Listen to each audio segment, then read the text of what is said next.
when that point comes where I transition IT evaluation, when that point comes, Sonny, when you transition IT by design, it doesn't stop your mission. If you want to keep those relationships and not accidentally break them, communicate with the people that supported you from the beginning. As companies grow, they may look back on this conversation, they may say, oh, that's what Jim meant.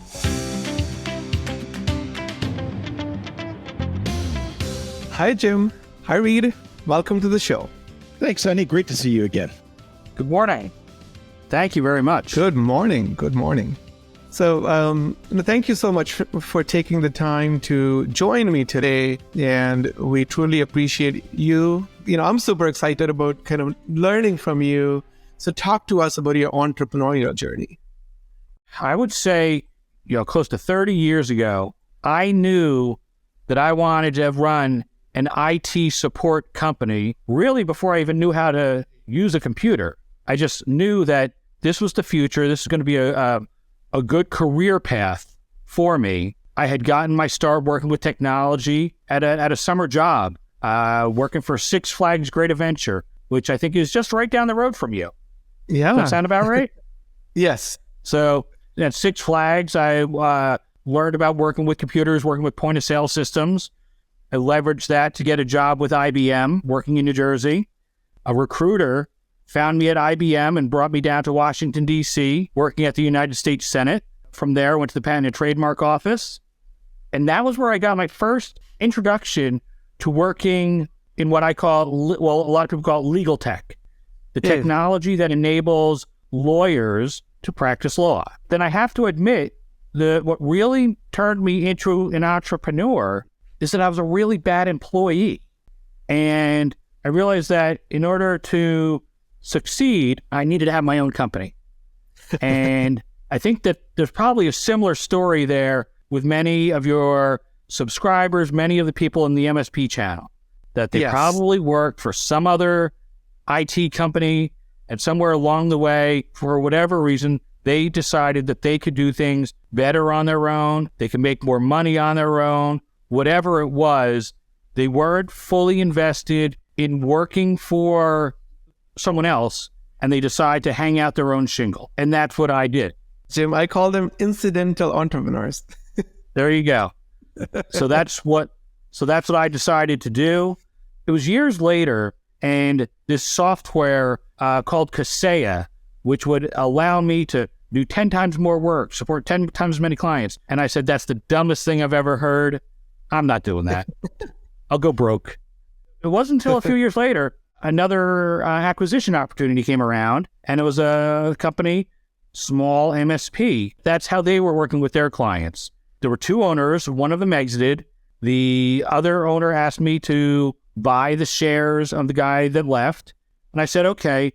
And that's where I learned about how to have a flat rate service agreement and really what managed services for small businesses look like. It was at that point that I engaged with the MSP channel, and I started to look at what training is there? How can I do this better? What can I do to make things better for my clients and at the same time increase my revenue?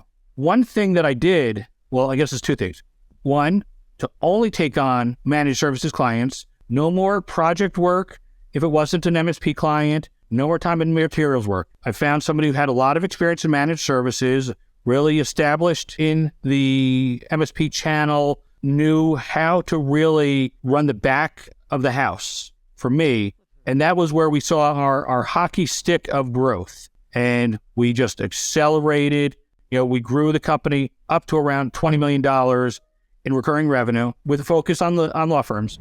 Thanks, Sonny. And actually, I think it was 2018 at the Big is when you and I first met and first had some initial conversations. And it was great seeing you there, and then also at IT Nation throughout the years. So it's been a great journey with you as I've watched just the way things unfold for IT by Design, going through that, and love the project you kicked off with Build It. But yeah, getting back to it, I mean, I started out in the early 90s. Actually, I started in the 80s as a software programmer. Taught myself how to program when I was a kid.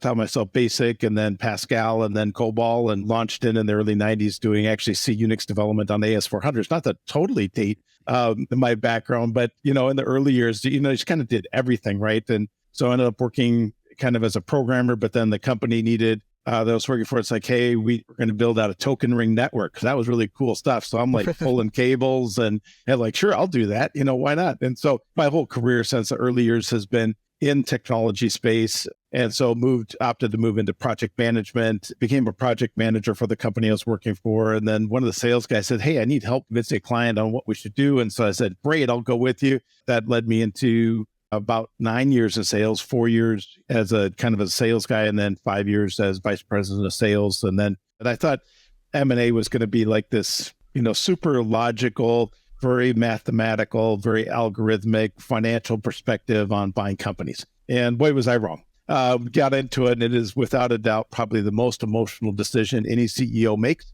is selling their business. And just really over the next 15 years to today, that's been the backbone of what we do. Tell me, if you were to do this again, what are the top 3 lessons that you will apply this time that you have learned during your entrepreneurial journey so far? Sure. So I like people. I want to see my team to succeed. And I think that was part of the culture that I built. So I would say that my 3 have a lot to do with my people, whether it's the employees or the people that I'm working or the partners. So one I would say is that the little things matter to your employees. And we had very good retention. And this is something that I've seen because it gets more difficult when you grow into a larger MSP. Having those personal relationships which help to retain your employees and also getting more performance out of them. One of the things that I always paid attention to was what was going on in their lives. Were they happy? Were they having those kids? I never hear anybody else talk about that, but that was one of the things that I always looked at. The people that used to work with me, I still keep in touch with them. And I think that the fact that I was able to have the kind of relationship where I knew what was going on in their lives and it felt more personal, I felt that really helped our growth as a company. That's a very interesting way to look at it. I have never thought about this way because, what I heard you say is that if your employees are making decisions because they feel safe, they feel that, okay, there's some kind of job security to finance, like income security and everything, that's when they make some really good high impact life decisions like buying a house, having a baby, getting married. Any of that there are more responsibilities that come with that. Right. And somebody who's applying for a mortgage isn't going to quit. Somebody who just had a kid probably isn't going to quit. So that was always great when we saw that going on. That was one of the ways that I measured our performance, and it was how happy people were. Having an understanding of how the culture in your company changes as you grow. There's things that happen when you're a larger company that you're a smaller company.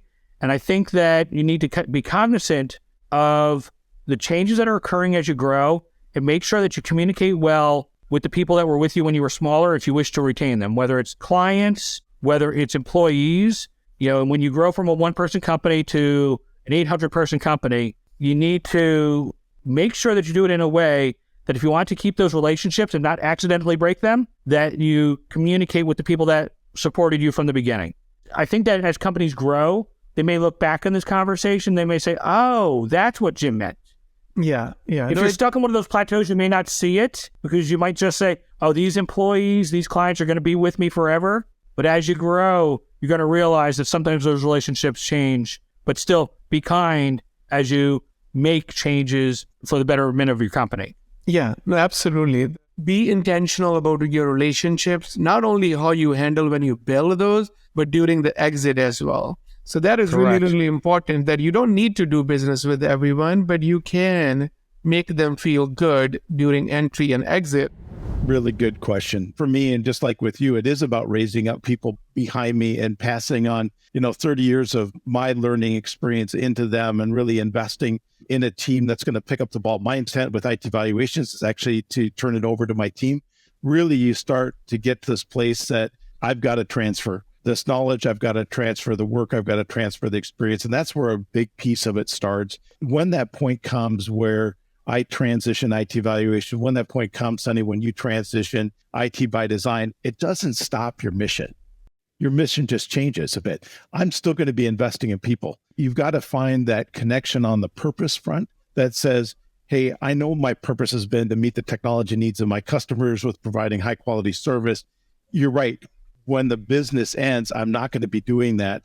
But in the end, what you were doing with all of your clients is you were investing in those relationships. How can you continue to invest in a different set or a similar set of relationships without the business sell? It really comes back to that purpose perspective of going, as I look to sell my business, part of being emotional ready is going, hey, what is my purpose going to be in my next place? Who are the people I'm going to invest in? Be strategic about that and lay out just a clear plan for being able to move into that because as you go through that whole journey.